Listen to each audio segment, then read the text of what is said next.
అందరికీ నమస్కారం.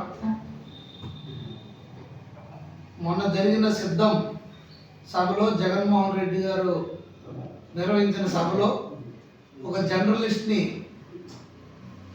సభ మధ్యలో నుండి వెళ్ళిపోతున్న జనాలు ఫోటోలు తీశారనే నెపంతో అక్కడ ఆయన్ని దారుణంగా కొట్టడం ఇది చాలా ఏమైన చర్య.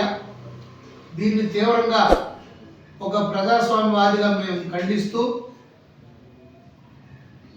జర్నలిస్టుని ఆ రకంగా చెదరబాదడం అనేది ప్రజా గొంతుకు నొక్కడమే. ప్రభుత్వ వ్యతిరేక విధానాలు నచ్చగా ఏదో బలవంతంగా డబ్బులు ఇచ్చి తీసుకొచ్చిన వారు ఎంతసేపు ఉంటారు? వాళ్ళకి ఇష్టం వచ్చినప్పుడు వెళ్ళిపోతారు.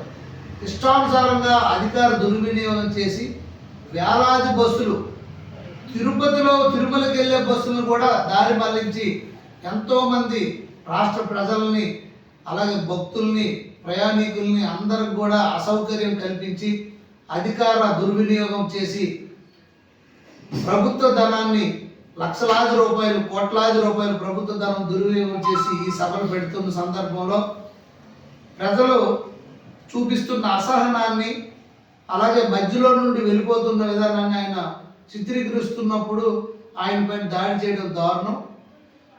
జర్నలిస్ట్కి ఏదైనా తీసే హక్కు ఉంది, ఎక్కడికైనా వెళ్ళి ఆయన చిత్రీకరించే హక్కు ఉంది, ఆయన ప్రజలకు తెలియజేసే బాధ్యత వాళ్ళది. సో దీనిపై మేము తీవ్రంగా ఖండిస్తూ దీన్ని అందరినీ రాష్ట్ర ప్రజలందరూ కూడా ముక్తకంఠంతో దీన్ని వ్యతిరేకించి ఈ ముఖ్యమంత్రికి ఈ ప్రభుత్వం తగిన బుద్ధి చెప్పాలని కోరుకుంటున్నాం.